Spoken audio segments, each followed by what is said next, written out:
हरी भरी टहनियों पर ओस की बूंदें चमक रही थी, लेकिन रानो चिड़िया का दिल उदास था। उसके पास अपने और गुड़िया के लिए ठिकाना नहीं था। गुड़िया, आज फिर हमें पेड़ों की डाल बदलनी पड़ेगी। बारिश आने वाली है और हमारा घर टूट चुका है। अम्मी, काश हमारा भी कोई सुंदर सा घर होता जो बारिश में भी महफूज रहे। गोरी कौवी पेड़ की डाल पर बैठी चुगली कर रही थी। कालू कौवा भी रानो का मजाक बना रहा था। अरे कालू, सुन सुन सुन, अभी अभी मैंने रानो को देखा। बेचारी फिर अपनी गुड़िया को लेकर एक डाल से दूसरी डाल पटक रही थी। ना सिर पर छत, ना घोंसला। सच में? अब क्या किया उसने? हर बार तो तू कुछ नया सुनाती है। अरे भाई, कर भी क्या सकती है। ना मेहनत से घर बना पाती है, ना किसी से मदद मांगना आता है, और ऊपर से उसका नसीब बारिश आने वाली है और उसके पास तिरपाल तक नहीं। तो फिर क्या? पूरा जंगल देख रहा है कि रानो तो परिंदों की दुनिया की सबसे गरीब और बेचारी है। लोग कहते हैं, अरे इसके हालात देख के तो तरस आता है, लेकिन मैं कहती हूँ, तरस क्यों? जरा समझदारी से काम करे तो ये हालत ना हो, समझा? मतलब आसान शिकार है। ये तो मेरे लिए मौका है। मैं इसे रोज रोज छेड़ूंगा, तंग करूंगा, मजा आएगा। बस ध्यान रखना, ज्यादा जोर से ना बोलना, वरना वो रोना धोना शुरू कर देगी और फिर सब हमें ही बुरा कहेंगे। थकी हुई रानो गुड़िया को साथ लिए जंगल के किनारे लगी एक छोटी सी नहर पर पानी पीने पहुंची। नहर के पास ही एक गुलाब का पौधा खामोशी से खड़ा था। तभी वो पौधा हल्के हल्के झूमने लगा और तभी जैसे किसी ने उसमें जान फूंक दी हो। गुलाब की नर्म और मीठी आवाज हवाओं में घुल गई। रानो, अगर तुम मेरे लिए रोजाना पानी लाओगी और अपनी नेक नियत से मेरी देखभाल करोगी तो मैं तुम्हें एक ऐसा घर दूंगा जो हमेशा महकेगा। अरे तुम बोलते हो? सच कह रहे हो?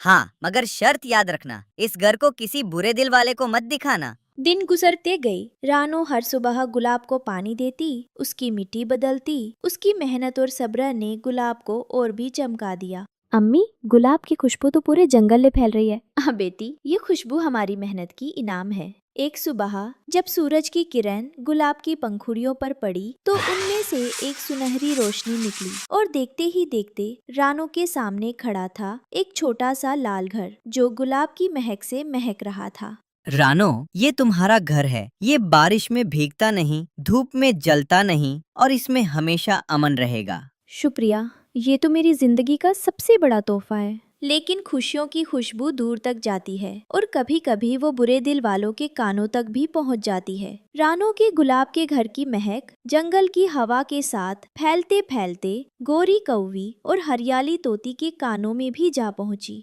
अरे सुन हरियाली, तूने सुना? रानो के पास तो अब नया घर आ गया है और वो भी गुलाब का। वारे किस्मत, कल तक बिना छत के भटक रही थी, आज महलों जैसी खुशबू में बैठी है। लेकिन मुझे तो यकीन नहीं आता। जरूर कोई जादू टोना किया होगा, नहीं तो ऐसी चीज गरीब परिंदों के हिस्से कहाँ आती है।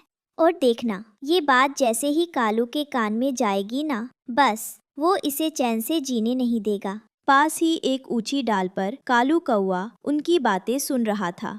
तो ये बात है, गुलाब का घर। हाँ, ये तो मेरे पास होना चाहिए। मैं इसे हड़प लूंगा। अरे अगर कालू सच में इसे ले भी ले तो फिर हम सबको मुंह ताकना पड़ेगा, है ना?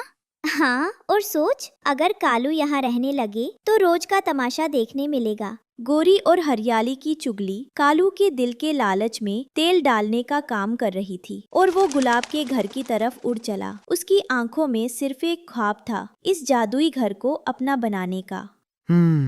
रानो और उसकी गुड़िया कहीं नजर नहीं आ रही। बस यही सही मौका है। वो धीरे धीरे डाल से उतरकर गुलाब के घर के पास आता है।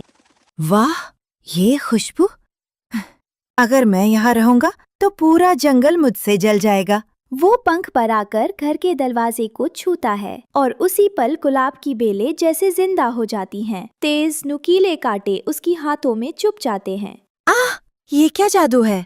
कालू, ये घर सिर्फ मेहनत, सब्र और नेक दिल वालों के लिए है। जो अपने पंखों से मेहनत की उड़ान भरते हैं वही इसकी खुशबू महसूस कर सकते हैं। लालच और चालाकी से हासिल की गई चीजें कभी चैन नहीं देती। तुम्हारा दिल साफ नहीं, तुम्हारे इरादे जहरीले हैं। और इस घर में जहरीले इरादों की कोई जगह नहीं। मैं सिर्फ ये सोच रहा था कि अगर मेरे पास भी ऐसा घर हो तो जंगल में सब मेरी इज्जत करेंगे, पर शायद मैं गलत था। इज्जत अच्छे कर्म से मिलती है कालू, चोरी और लालच से नहीं। कालू गहरी सांस लेता है, अपनी चोंच जमीन पर झुकाकर रानो की तरफ देखता है। मुझे माफ कर दो रानो, मैं आगे से तुम्हें तंग नहीं करूंगा, बल्कि अगर तुम्हें कभी भी मदद की जरूरत पड़े तो मैं कोशिश करूंगा कि तुम्हारे लिए कुछ अच्छा कर सकूं। गलती मान लेना ही असली जीत है कालू। और इस तरह रानो चिड़िया ने सीख लिया कि सब्र और मेहनत से मिले घर की खुशबू सारी उम्र दिल को महकाती है। इस कहानी से हमें सीख मिलती है कि मेहनत से मिले सुख में बरकत होती है और लालच से मिली चीज में कभी चैन नहीं।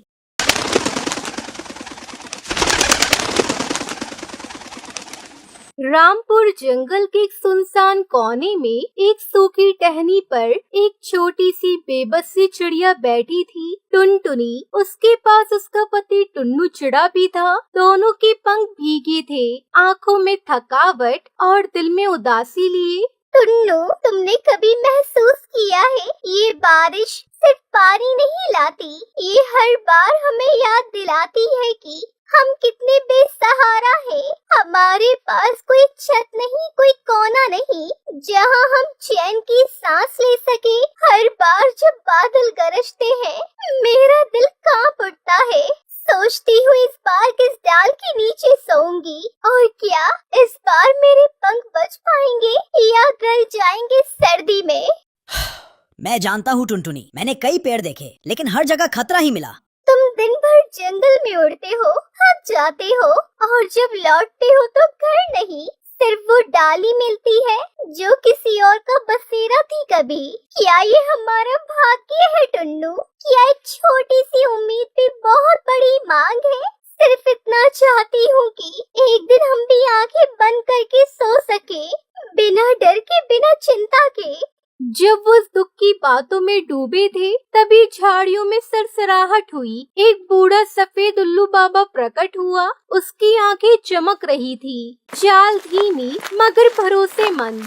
मैंने तुम्हारे मन की पुकार सुनी है। तुम्हारी हर सांस में दर्द की गर्मी थी और मुझे लगा अब समय आ गया है।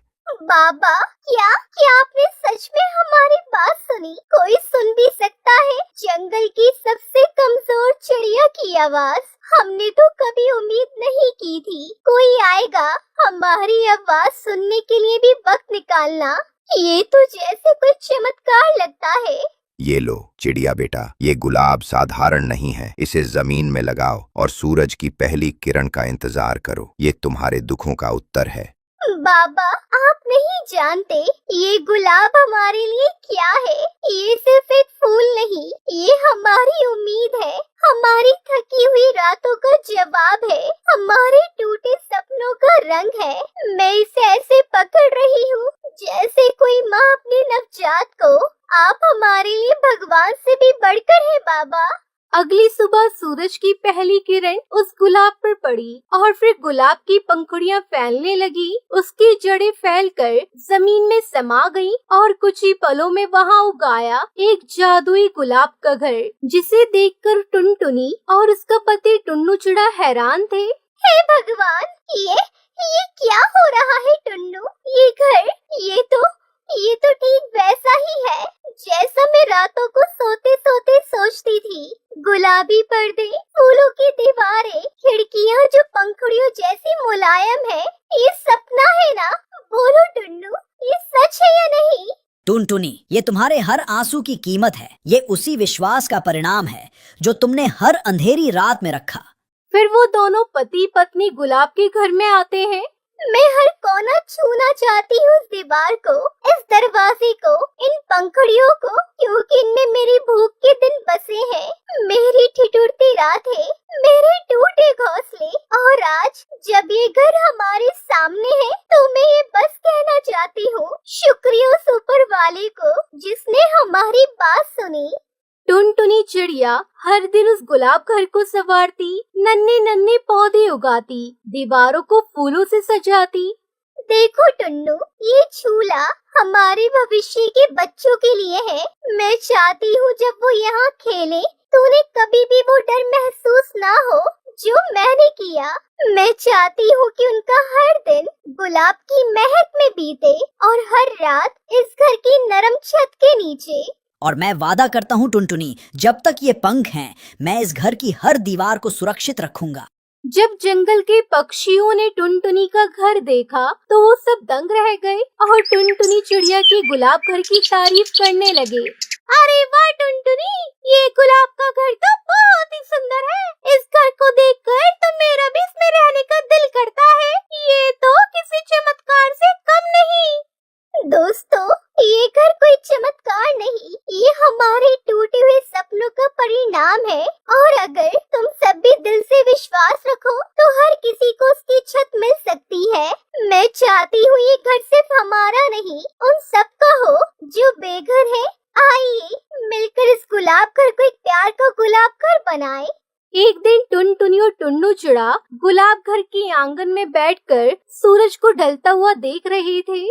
टुन्नू, जब मैं इस पुरानी टहल पर बैठी रोती थी तो सोचती थी कि क्या कोई दिन ऐसा आएगा जब मैं मुस्कुरा सकूंगी। आज इस गुलाब के घर में बैठकर मुझे लगता है दुख कभी खाली नहीं जाता, वो कुछ सिखा कर ही जाता है। और अब जब कोई छोटा पक्षी गिरे तो हम उसे यही कहेंगे, उठो गुलाब की तरह फिर से खिलो।